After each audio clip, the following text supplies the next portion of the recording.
One day I'm gonna be everything I wanna be. I don't let it get the most of me.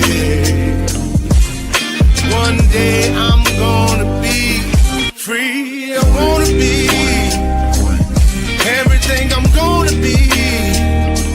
My future right in front of me. One day I'm gonna be free. I wanna be free. So let me be free. One day I'm gonna be free. Mentally and physically, emotionally and spiritually. Yeah. One day I'm gonna be free. I'm standing at the crossroads, feeling like a lost soul. Don't know where I wanna go, but all I know is I wanna be free. They telling me to let it be, but that just ain't in me, no. Jealousy and envy, but all I see is I wanna be free. See everything I wanna be, exactly what I'm gonna be. Don't let it get the most of me. Eventually, I'm gonna be free. See everything I wanna be, exactly what I'm gonna be. Yeah. One day I'm gonna be free. I'm gonna be free. Let me be free. One day I'm gonna be free. Mentally and physically, emotionally and spiritually. Yeah. One day I'm gonna be free. I told them take their aim off me. Stop trying to get a name off me. If they would just let me be, I'm gonna be free. I told them take them chains off me and throw away the locks and keys. If they would just let me be, eventually I'm gonna be free.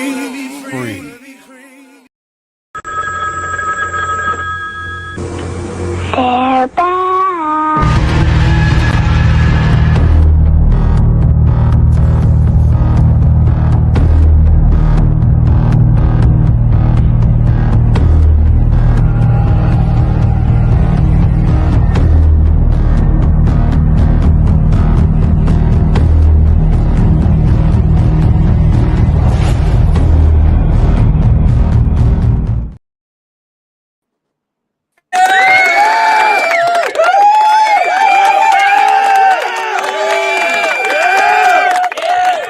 What up, though? 7 days, and we're back again for another episode of Dominant Effect. I'm Archbishop. We got Mike Ball, Aaron Olinger.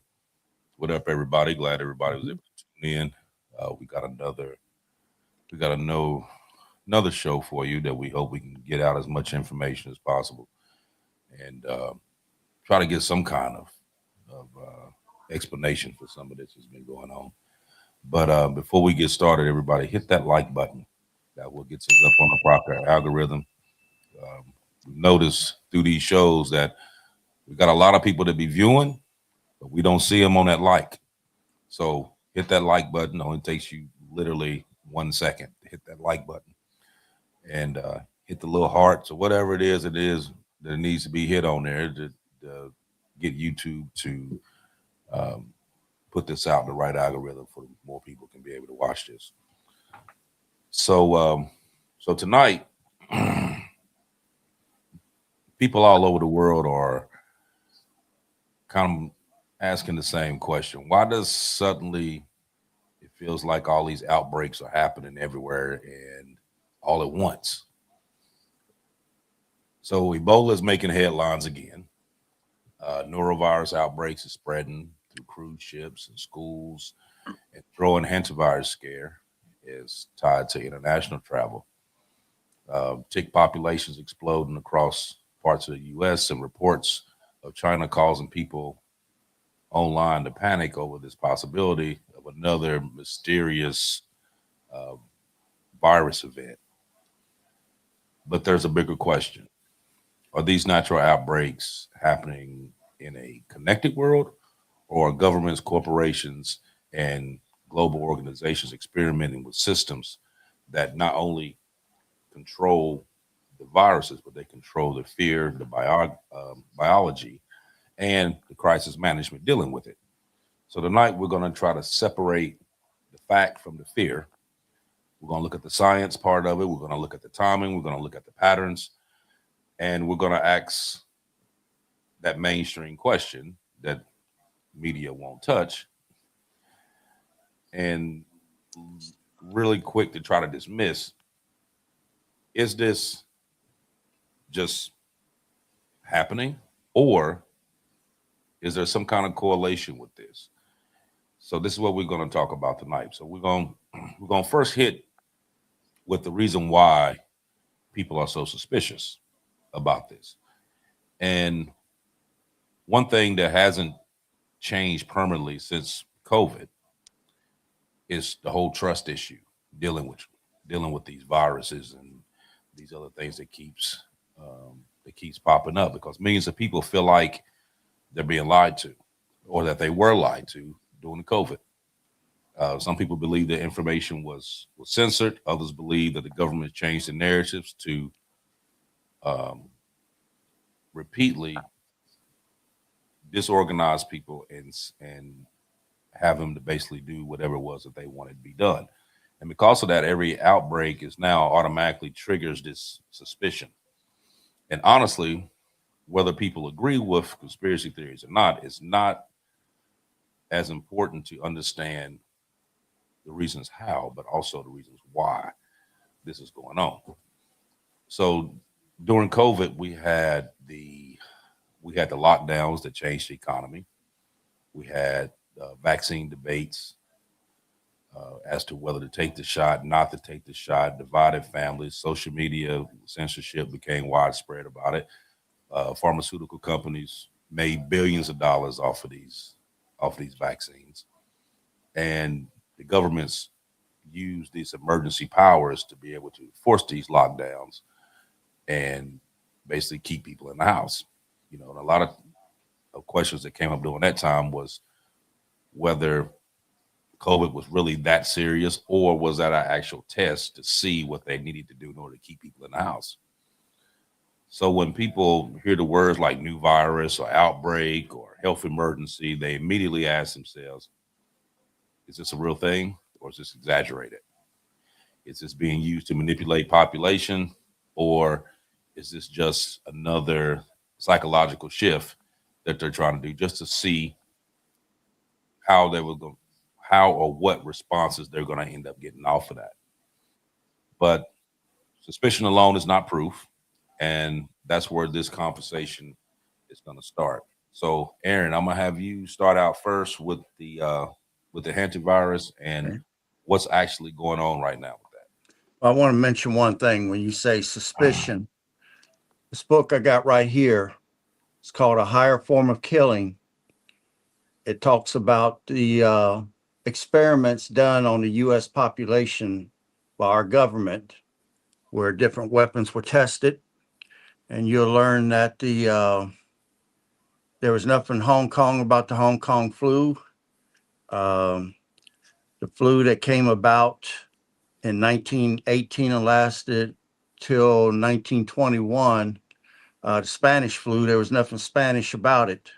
This book basically covers different things, all the way down to how the Legionnaire's disease became what it was.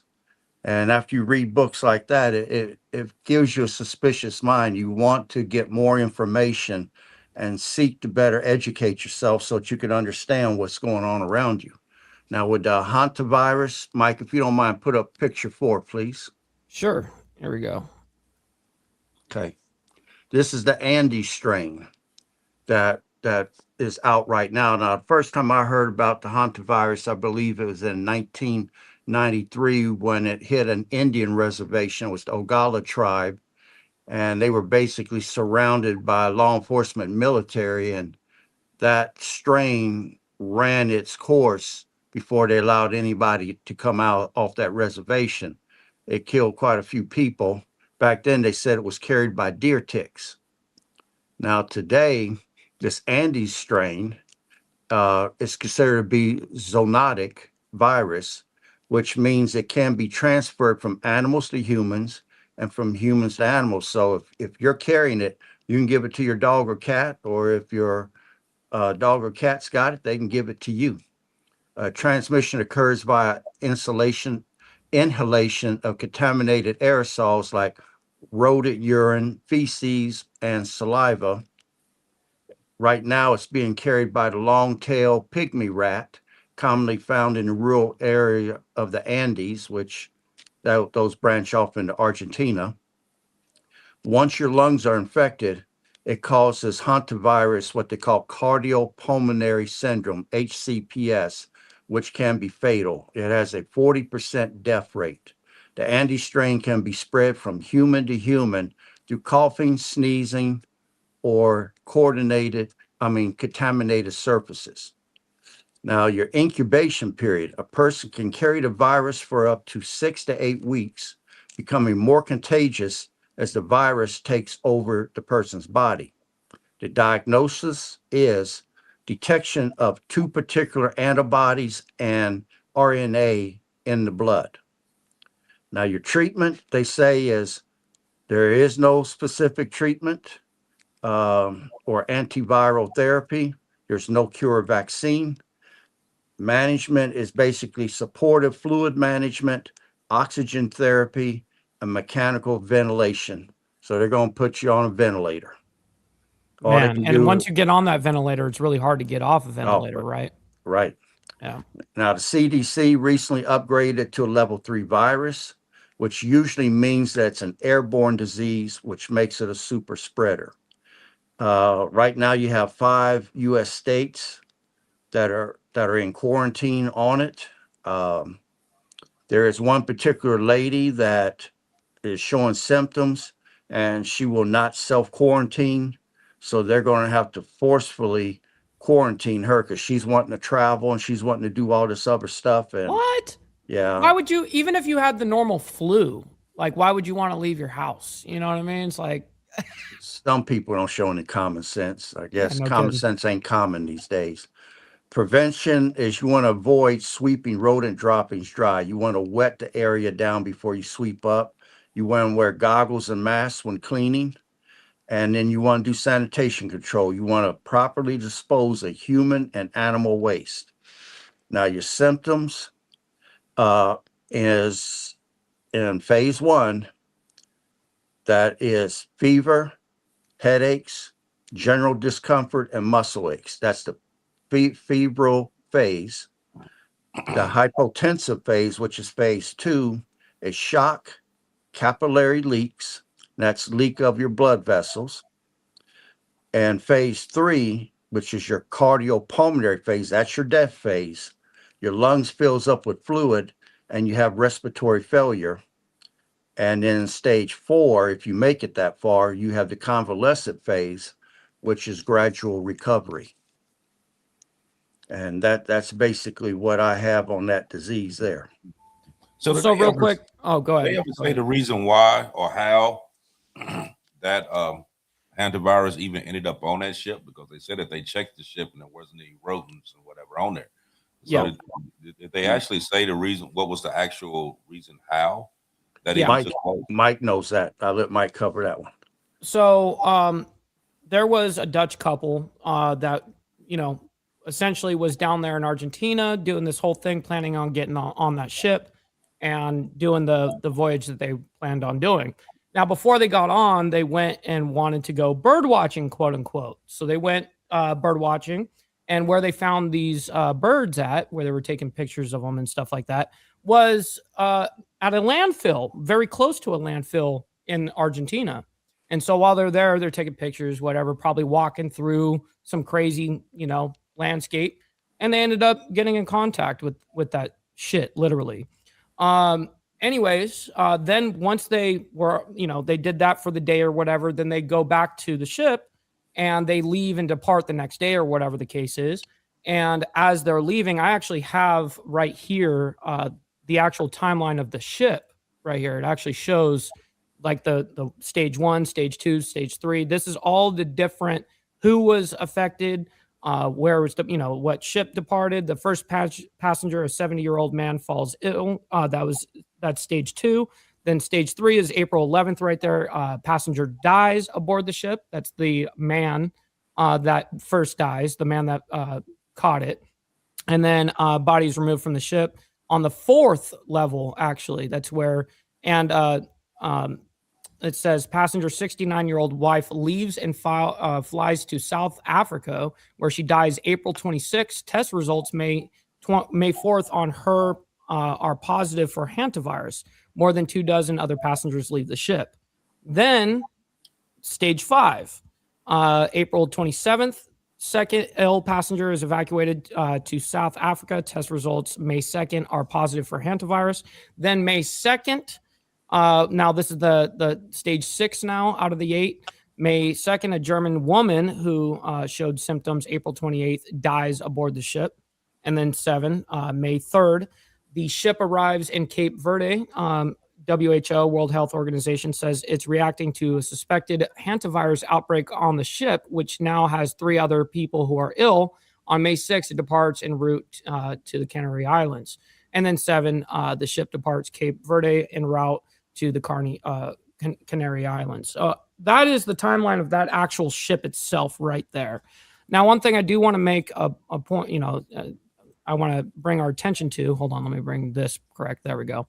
Is it says right here, here's the latest numbers as of today.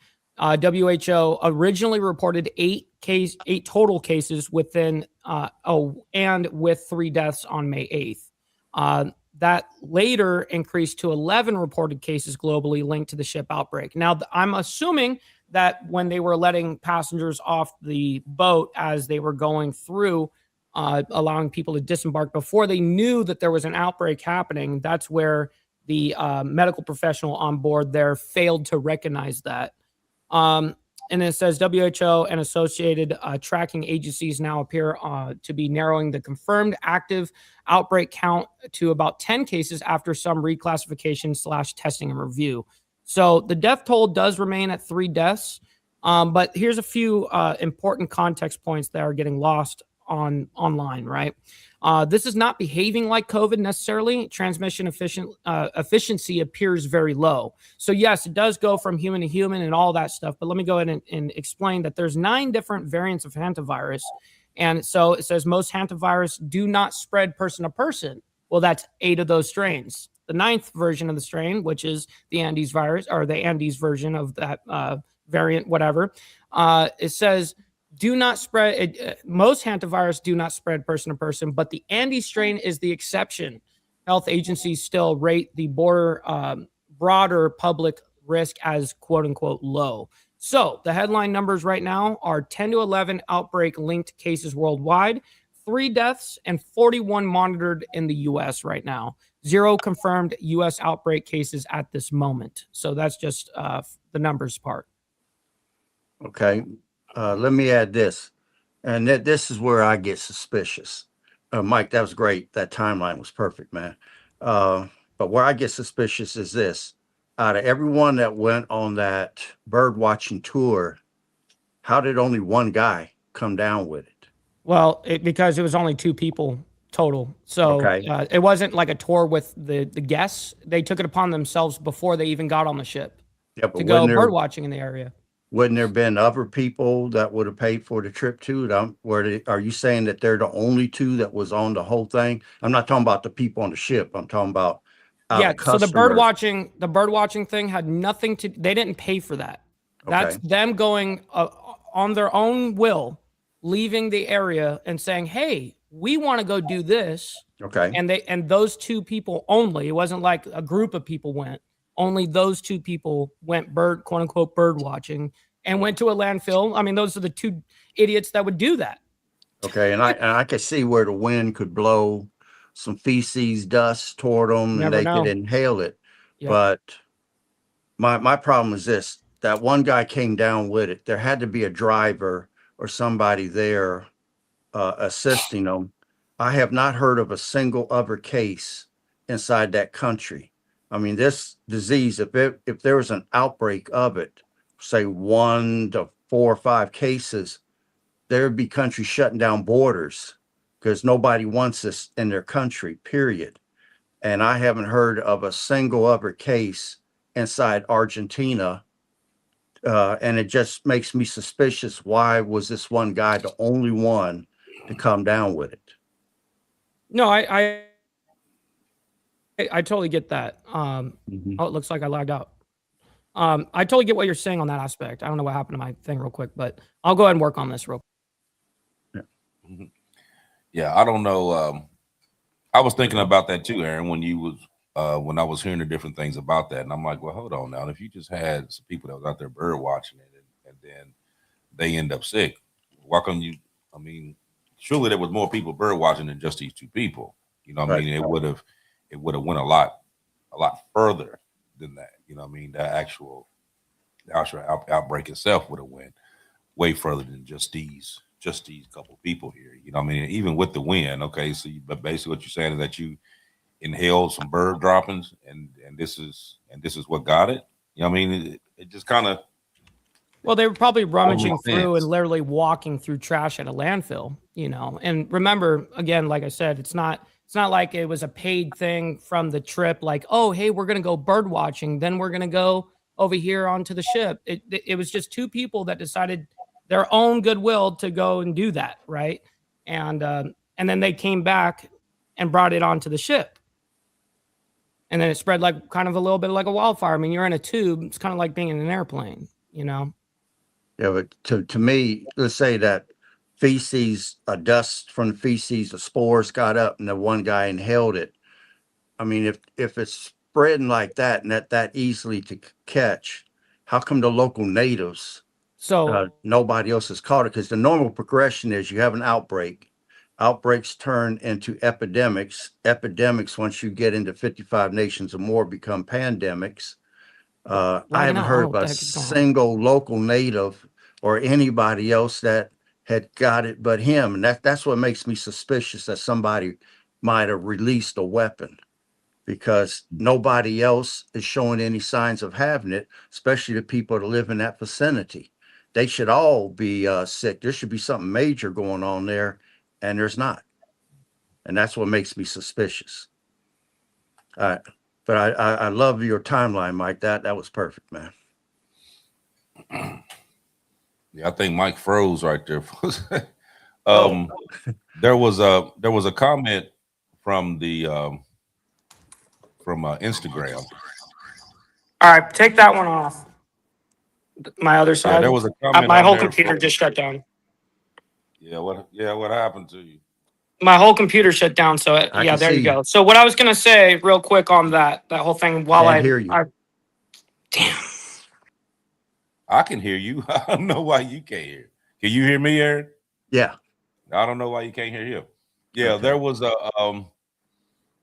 there's a guy that's over on our Instagram feed called Beheading the Serpent. He said that there was a case in Argentina where multiple people have died, and it was their correlation where they were all at a birthday party.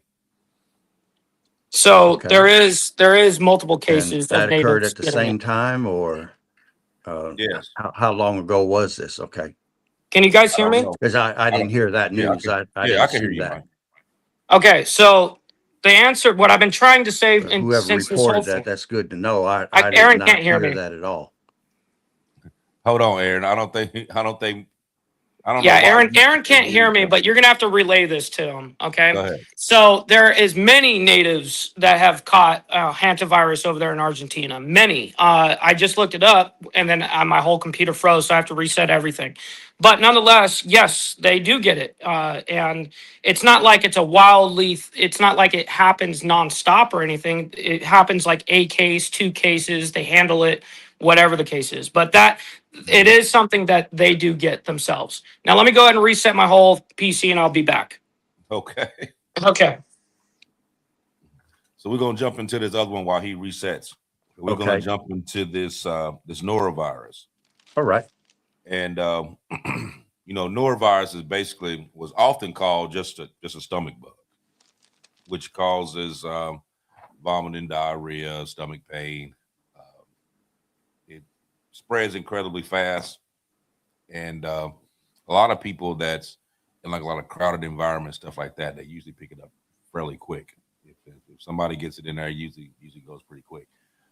Cruise ships, nursing homes, schools, restaurants are common outbreak causes um, for this actual norovirus, which we just seen was about a couple weeks ago, where there was a cruise ship um, that had to dock in Florida because you had over, it was like 117, 120 people that ended up with norovirus, and they had to end up turning the ship around and going back to port because you had so many sick people.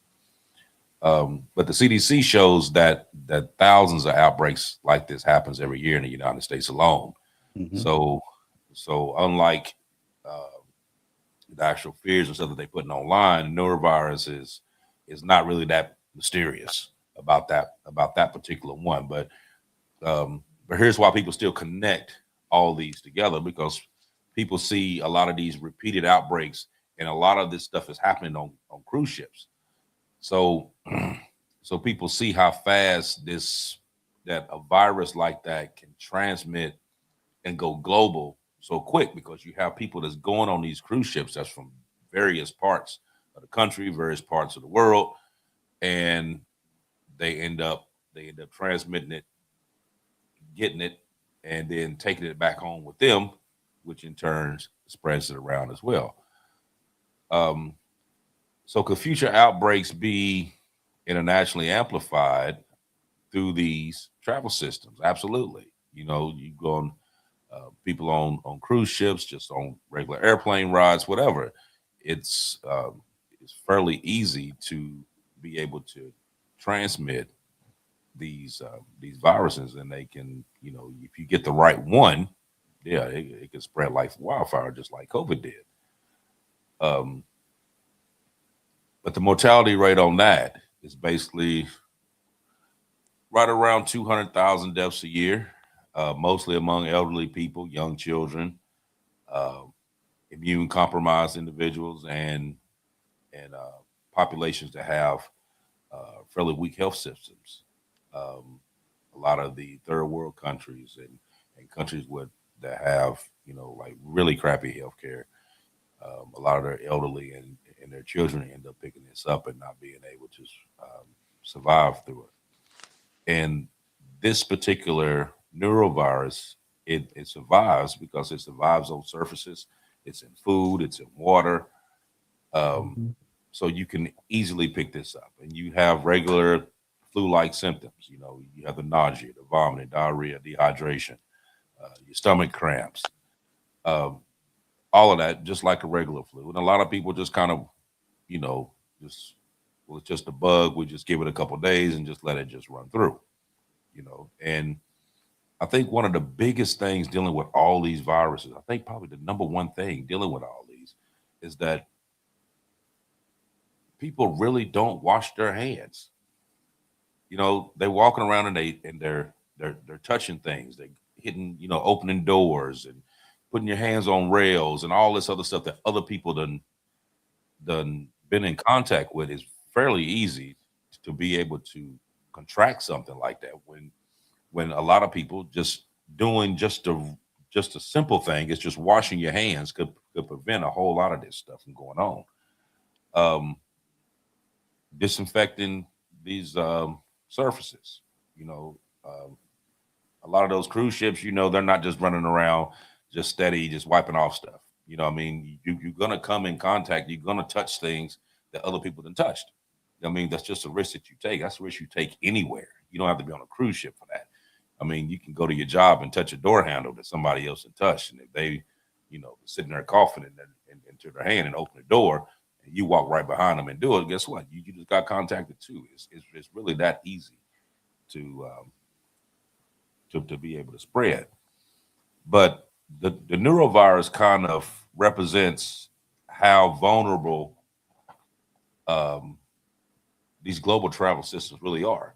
Just to see how quick you can start on a trip, and within a day or two, just about half of your passengers are sick. You know what I mean? And it's, how do you think that was? I mean, there was probably a couple people there that was infected, that touched things, coughed, whatever, and it transmitted. You know what I mean? And that's one that's also kind of a yearly thing as well. It's not like a huge thing to be like super worried about. Now, yes, of course, is it something to keep an eye on? Of course.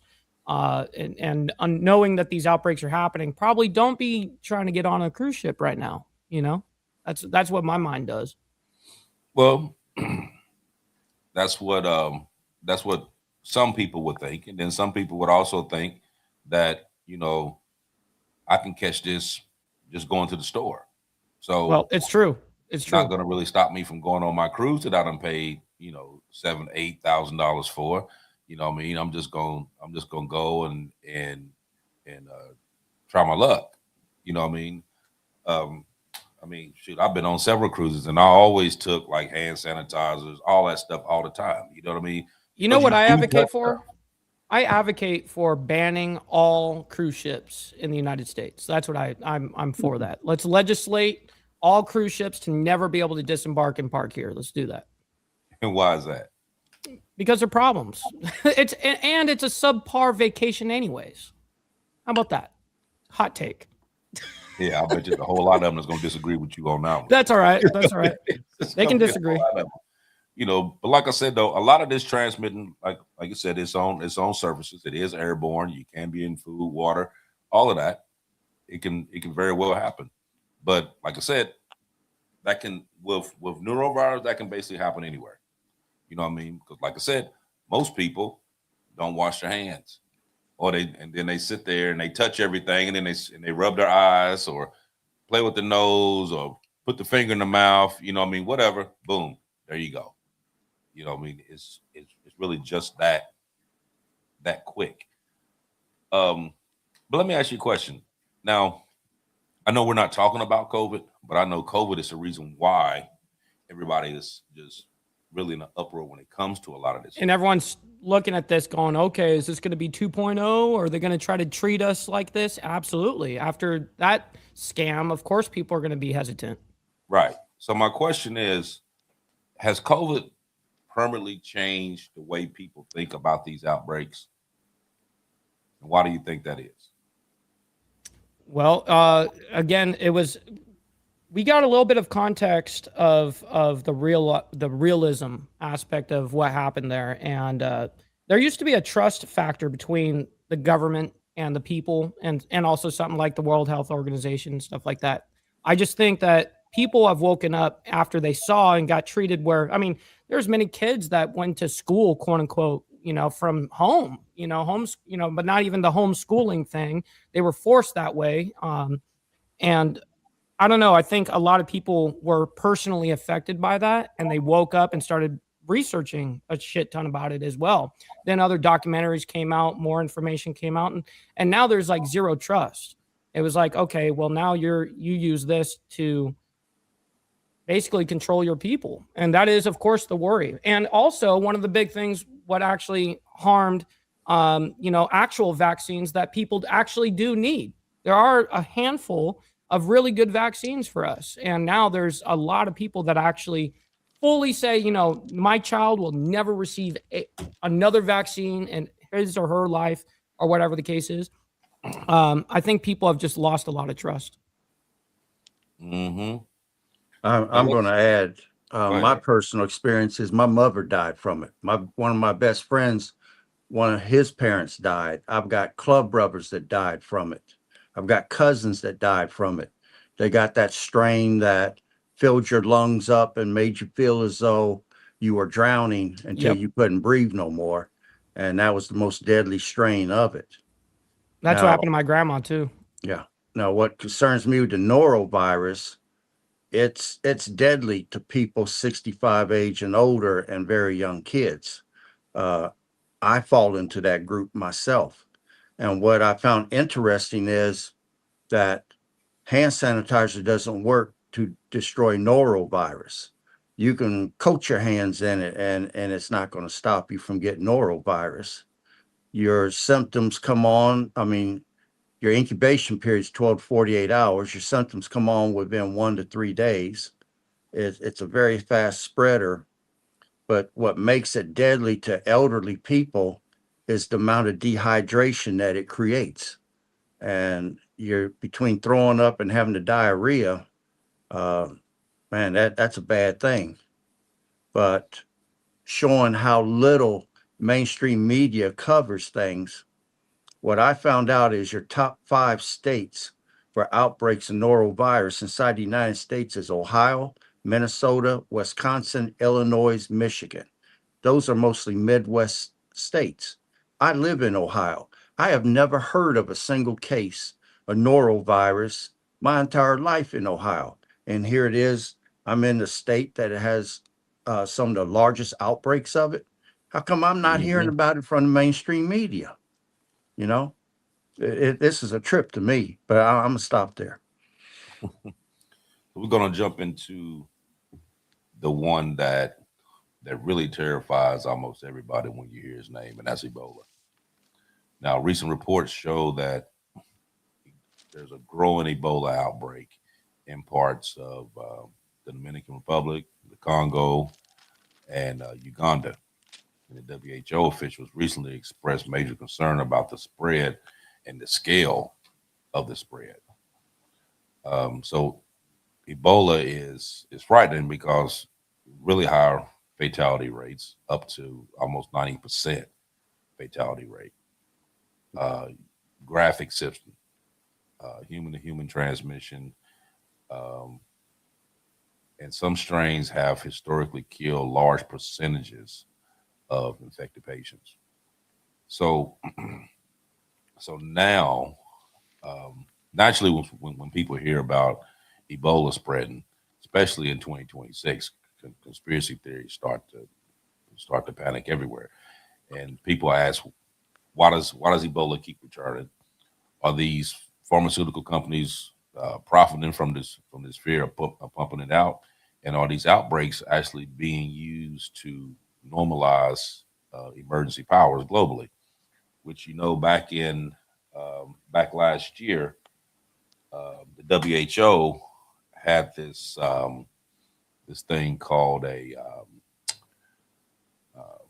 pandemic agreement, and this pandemic treaty that they was trying to get all the countries to sign, and it basically let the WHO have certain powers to where they could force lockdowns, mandate vaccines. Hell no.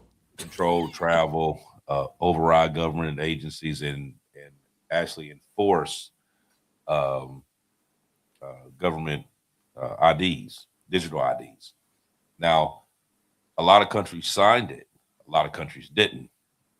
So we have actually gotten out of the WHO at one point during the first Trump administration, and then Biden put us back into the WHO, and then I think now they're in the process of trying to get out again,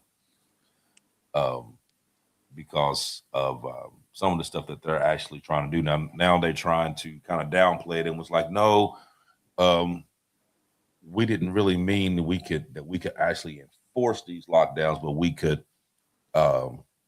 put it out to the country, and the country can make their own decision as to what it was. But when you actually read what that treaty was, that treaty did not say that it would leave it up to the country. It said that the WHO had full control, that they could actually, lock down a country simply because they wanted to. Yeah. You know what I mean? These organizations sound just like politicians. Right. So like I said, so when you're dealing with something like Ebola, now that's a totally different playing field that you're dealing with there. You know what I mean? Because that's like I said, that's a 90% death rate. Is you it? Catch that? I didn't know that. Yeah, 90% death rate on that. So that's crazy because COVID was like what, less than 1%, 4%. That's what it ended up coming out to. And then of course Hantavirus is, they say 30 to 40%. 40. And so, and then Ebola, I had no idea that that was the actual death rate. Now, I just wanted to point out some numbers since we were talking about Ebola right here.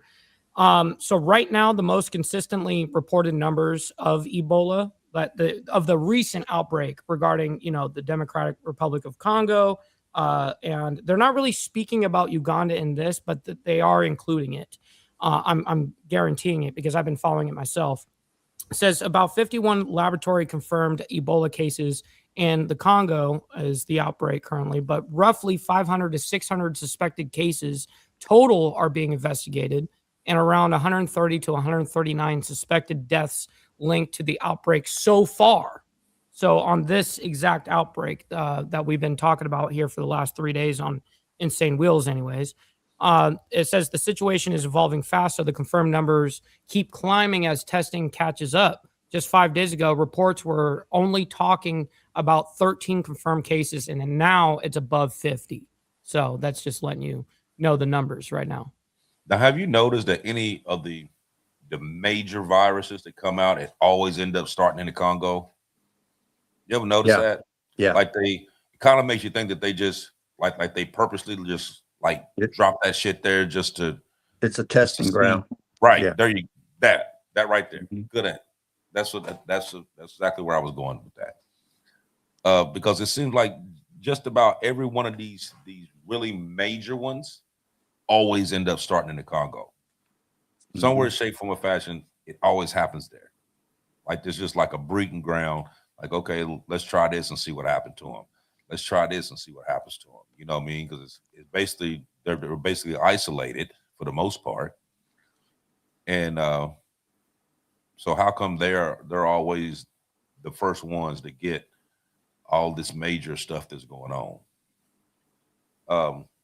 One of the other things that we got going on right now, and I know Aaron got a lot of information on this, and we're talking about these ticks.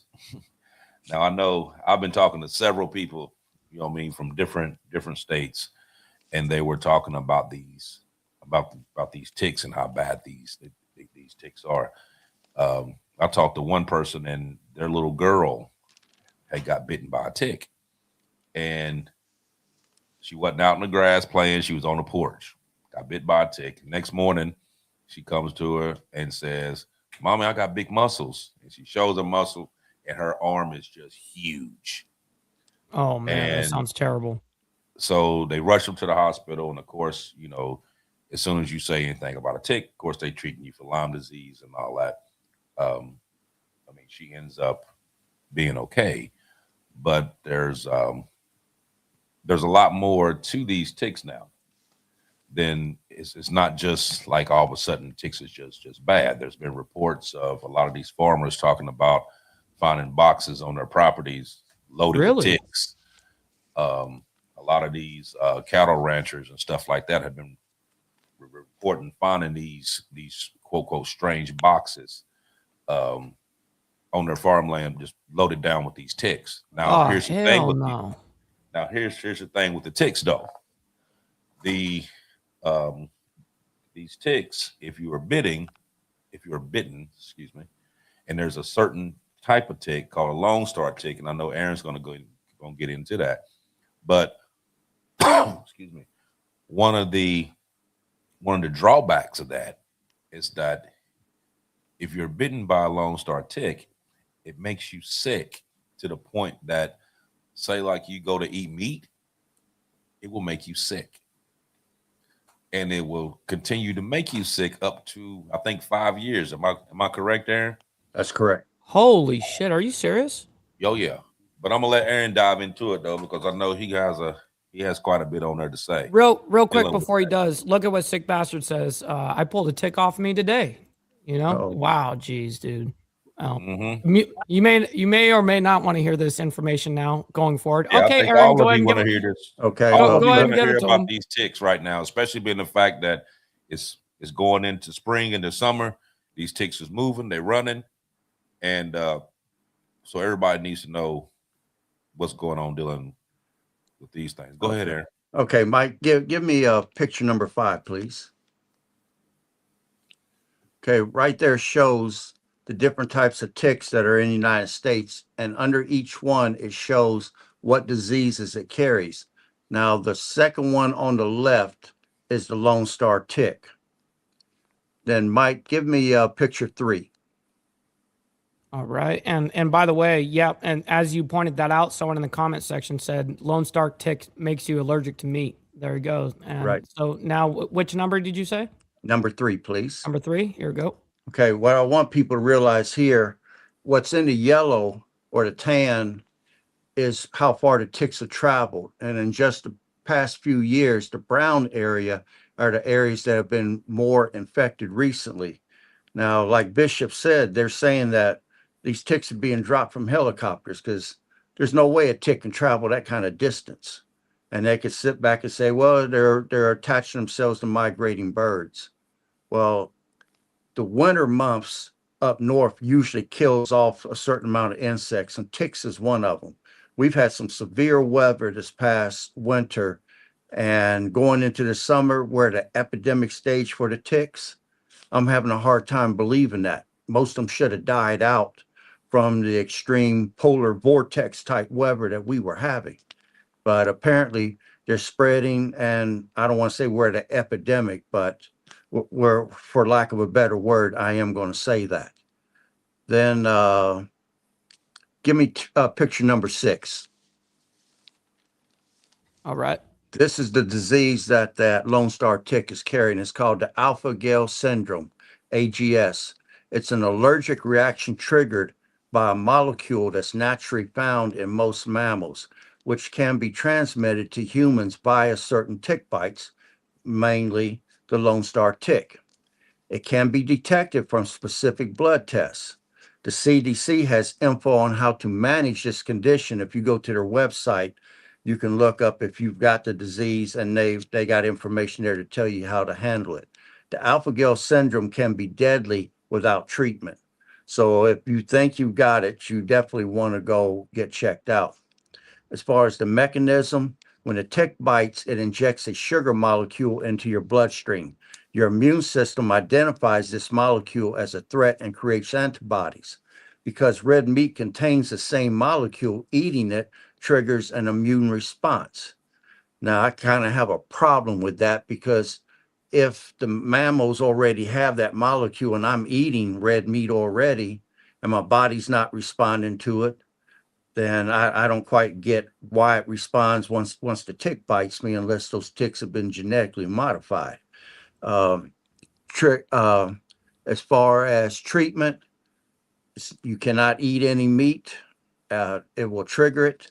And then treatment in the emergency room, you have to take something called epiprine or something. I don't know. I may not be pronouncing that right, but epiprine is what you have to take, and you have to go to the emergency room to get treated.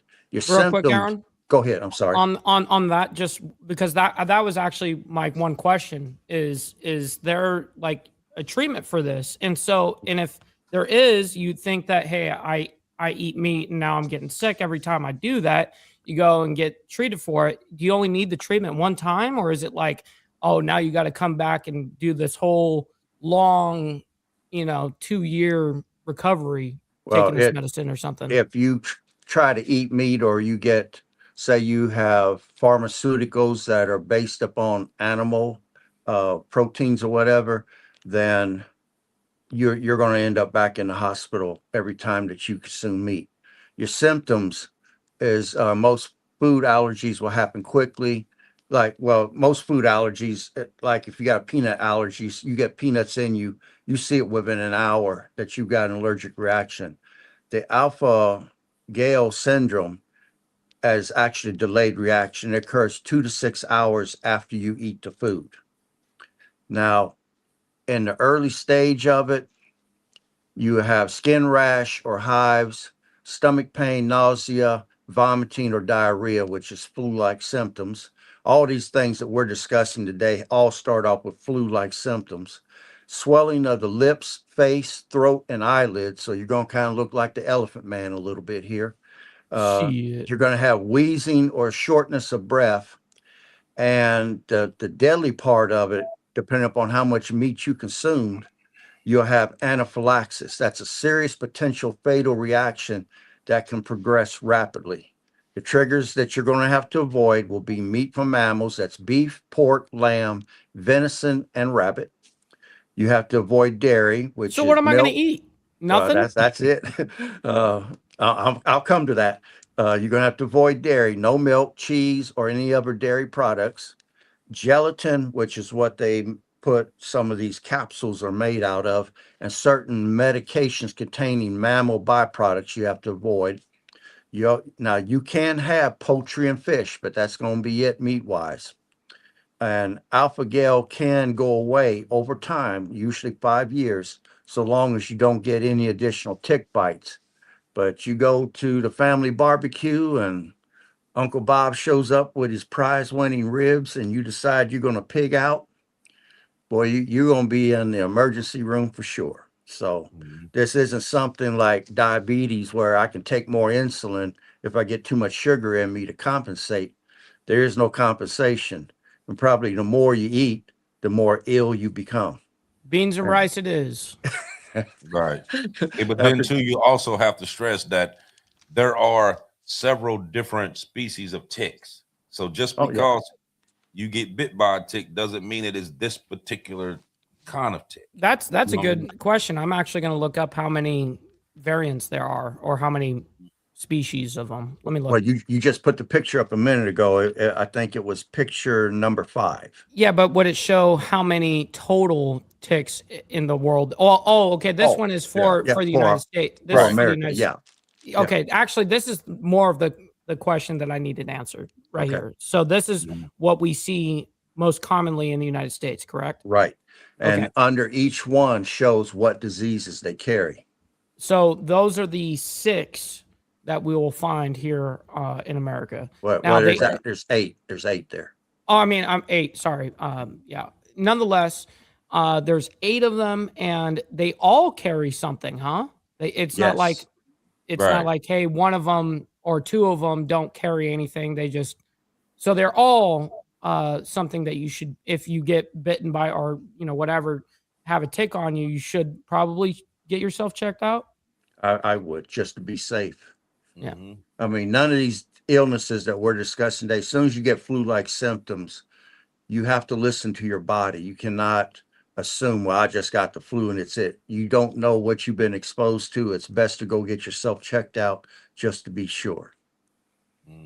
Wow. And Poser Punk said 900 different species in the world, though. Wow, that's crazy. That's insane amount. See, now here's another thing that we got a video that we're gonna play, and the reason why we're gonna play this video is because they're talking about this Lone Star tick, and the reason why this Lone Star tick is so important. And now just pay attention to what this man is saying, though, because when you hear what he says, you hear the words engineered. Just pay attention. One guy at the World Economic Forum a couple months ago said out loud, humans are eating too much meat. They're not going to stop. One suggestion, I'm not saying we do it, but we could just release more ticks. People eat too much meat, right? And if they were to cut down on their consumption on meat, then it would actually really help the planet. But people are not willing to give up meat. Possibly we can use human engineering to make it the case that we're intolerant to certain kinds of meat. There's this thing called the Lone Star tick, where if it bites you, you will become allergic to meat. That's something that we can do through human engineering.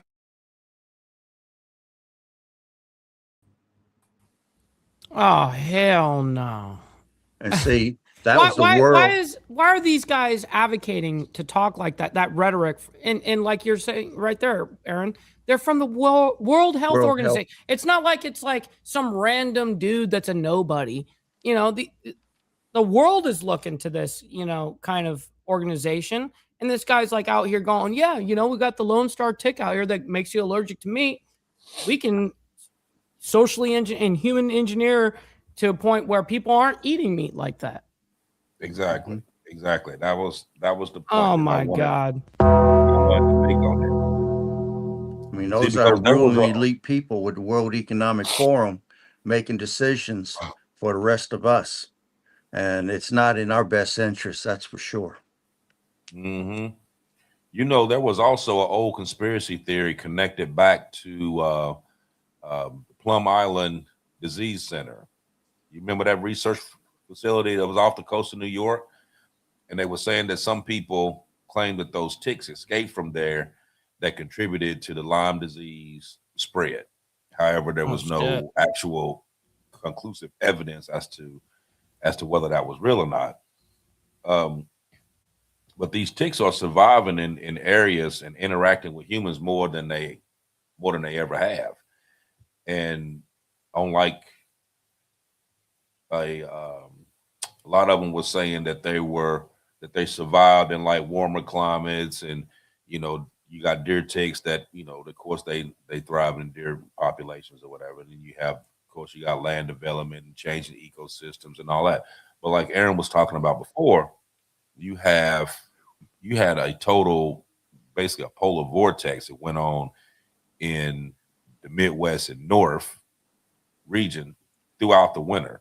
So if they thrive on warmer climates, and you had basically a polar vortex most of the winter up there, so how are they able to expand so far out like that? But like I said, there's been a lot of reports in the Midwest and North regions where these farmers have been reporting these boxes showing up, or they find. I wish they would record it. Loaded. Sure. Well, there's several videos that's out. Oh, with good. People, with these farmers showing these boxes, and they're just loaded with ticks, and showing That's insane.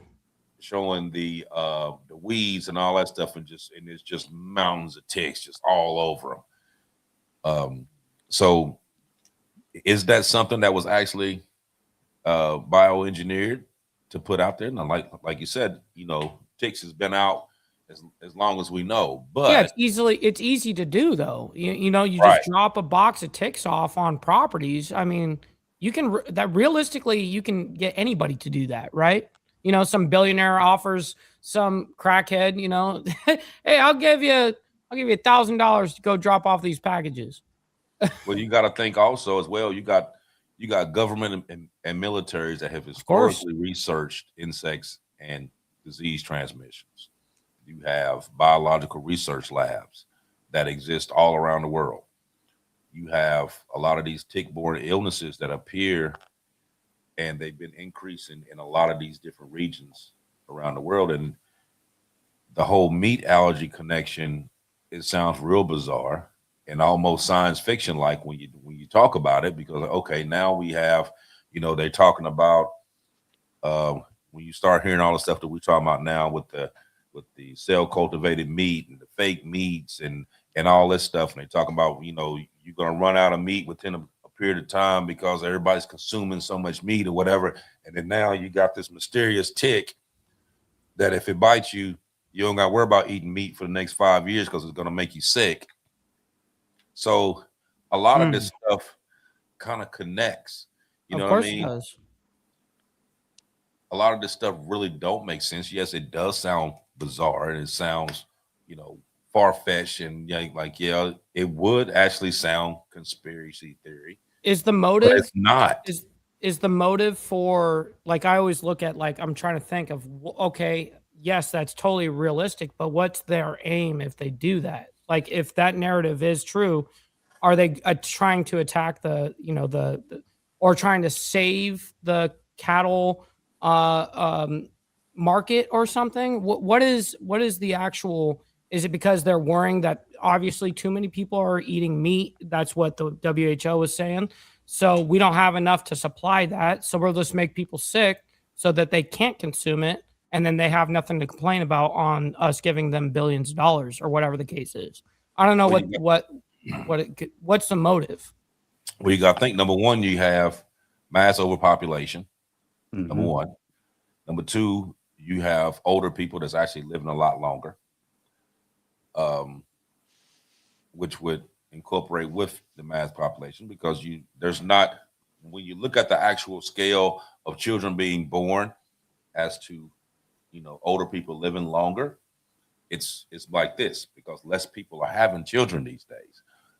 You know what I mean? Because right now, really can't even afford them, to tell you the truth. So a lot of them really aren't having children, and they're pursuing more of their career and all that, and being able to, survive on their own without having to bring in, children. So you have that.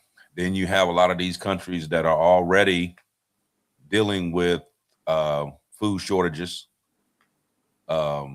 droughts, crops not coming in, all of this stuff. So I think it's all centralized around the whole population thing itself. What do you think, Aaron? Well, I want to add to what you're saying. It's definitely depopulation control, because like we said in the last show, we entered a new technological era from 2025 to 2035.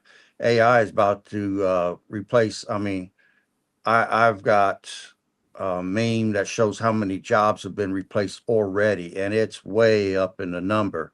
And when the robots come out in 2029, man, you're not going to need Uber drivers. You're not going to need semi truck drivers. You're not going to need bank tellers.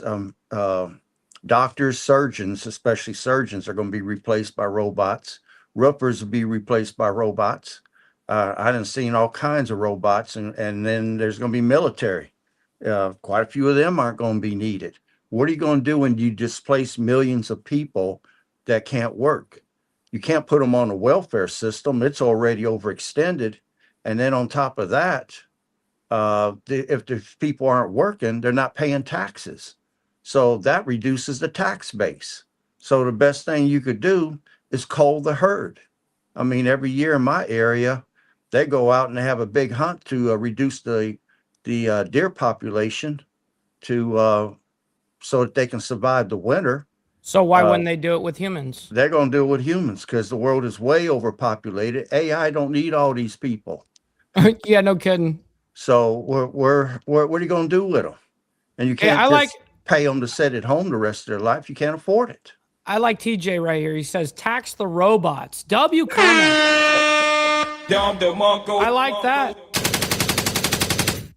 Yeah, they ain't trying to tax that. Have you seen where they've been talking about these data centers that's been using millions of gallons and hadn't paid a cent for it? Yep, Right. I've been following it a lot, actually. I mean, that's something that we ran on our campaign, was talking about data centers and how bad they actually are. Truth be told, it's something that it's really diabolical. Not only for the aspect of the resources it takes to run data centers, but how they actually disperse the payment of how they use electricity, water, all of that. It goes into the commonwealth of the people. It's not like, hey, we'll individually only charge them when they use this much amount of electricity. Well, it doesn't only correlate to them. It correlates to everyone around the area, on that area. So everyone's bill goes up. Same thing with the water. And not only that, there's people that can't even, when they turn on their faucets, they can't even have running water. It's like barely pushing out, dribbling out, because there's no water pressure. They're using it all up at the data centers, man. So it's incredible. And I'm going to add to that. I'm going to use Walt Disney, for example. I believe they just recently laid off 30,000 people that was associated with their MGM, not MGM, but that, God, I can't think of it, Marvel Comics group that was making movies and stuff. They cut them because AI is going to take over, which clearly shows that this is an example of BLM. And I'm not talking about Black Lives Matter. I'm talking about the bottom line matters. And that's what counts. Greed is going to rear its head. Some people are going to get richer. The poor is going to get poorer. And it's all going to go down by 2030. If you're making 140,000 or less, you will be considered poor in the United States. Well, shit, that's basically where we're at right now. It's crazy though, but even places like where I live, which they call the rural country of the country, right? You still got to have $100,000 to even feel like you're somewhat living decently. Like that's crazy that we're at this point right now. Hmm. And so this makes you, think like, hey, maybe I shouldn't be spending $100,000 on a truck right now, right? They telling you the day will come where you will own nothing and you will be happy. Right. True. People in my generation, we've done paid for our properties and our houses. But my daughter, my grandchildren, I fear for their future because of this world and how expensive everything is becoming. Hmm. Absolutely. So we're sitting at 105. So we're gonna trim it down for the evening. But we're gonna give our little final thoughts here before we end the show. But like at this very moment, you got the hantavirus, you got the norovirus, you got Ebola, you got these ticks, you got this outbreak dealing with that. Is all these used as a depopulation tool? Do we have 100% proof of it? No, but it does actually correlate with each other. That it could very well be, you know what I mean. But that's just more getting more information and watching and seeing what exactly is going on, because the world is dealing with more outbreak fears. You got global health systems remaining vulnerable. You have misinformation that's been spreaded around, and then the public trust, especially dealing back from COVID now, has really been damaged. So a lot of stuff that we do here dealing with this stuff, you either don't want to believe or you call BS because we've went through that before. You know what I mean? They've put out different propaganda. They've lied to us. They, convinced everybody to take the shot. And then now you're realizing that the shot is actually messing people up now. You know what I mean? There's a whole lot of different stuff dealing with that. So maybe the bigger conversation with this is how do people stay informed about becoming paranoid without becoming paranoid, that is. How do you question systems without falling into some kind of hysteria? And how do these societies prepare for future outbreaks without surrounding critical thinking? Because that's exactly what we're doing. We're critical thinkers, and we've taken this information and we correlate it and put it together to where it makes sense. You know what I mean? Because we've been lied to all these years. You know what I mean? Isn't it right for some time in your life to actually get the truth about something that's going on? You know what I mean? And that's one of the things that we try to do here. But I thank each and every one of you for coming out, like you come out every week. Like, follow, share, subscribe. Hit that like button on your way out. Those of you that's on my side, please go over and subscribe to Insane Wheels. Those of you over here, vice versa. Now, Absolutely. we say this now, the reason why I say that is because we say that every week, but we look at the numbers and tell that you're not doing it. True. So do True. it. Here, I'll drop your link on my side too. Yep. So we know that you're not doing it. So do it. Yep. Facts. Also, if you hit the little QR code up there, it takes you over to the shop, and we got a lot of good stuff on there. And if you're actually a subscriber there, I think it's like a $2.99 subscription, whatever. It kicks you over to another section where it has a lot of other stuff that you wouldn't even see on there. So go on there and check that out. Also, those of you on Facebook, go on the Dominant Effect on Facebook. We got a group there. We put a lot of posts, videos, information, and stuff on there all the time as well. And I think that's about it. Like I said, we'll see you all in 7 days, and I'll have another story that we're gonna put out, and hopefully we can share some more information. We was going. I don't know. There's really so much stuff that's going on now. It's kind of hard to keep up. Yes. Right. To try to keep everything going because there's so much stuff that's going on. But it's wild. Yeah. So we're going to do one story at a time, 1 week at a time, and hopefully we can get all the information out and get it covered. But like I said, the difference between us and mainstream is because you come on here, you're going to get the truth. Good, bad, the ugly. That's what it is. So see y'all next week. Go ahead, Aaron. Okay.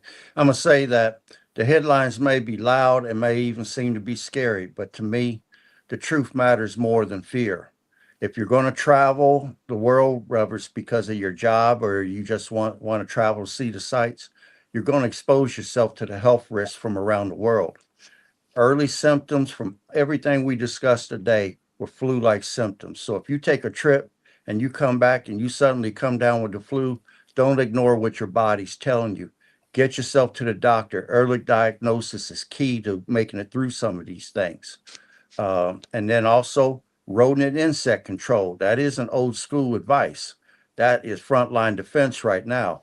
You know, to me, being prepared isn't about fear. It's about educating yourself and exercising options that give you and your family the best chance of making it through the turbulent times that we are living in. And I'll stop there. Literally, I can't add to that. That was exactly perfect. W, Aaron. All right. Listen, thank you all so much for hanging out with us. Make sure you guys hit that like button, double tap that screen if you guys are on the vertical side. We always appreciate you guys and your engagement. Listen, we'll be back here in 7 days. Like Aaron and AB, or like AB was saying, make sure you guys go. I dropped the links for the Facebook group. I also dropped the link to AB. Make sure you guys go over to the channel, Diamond Effect. Go over there and subscribe, please. Because like he was saying, we can tell that you're not doing it. So anyways, much love to everybody. We'll see you guys here in 7 days. God bless everyone. We'll see you guys very soon.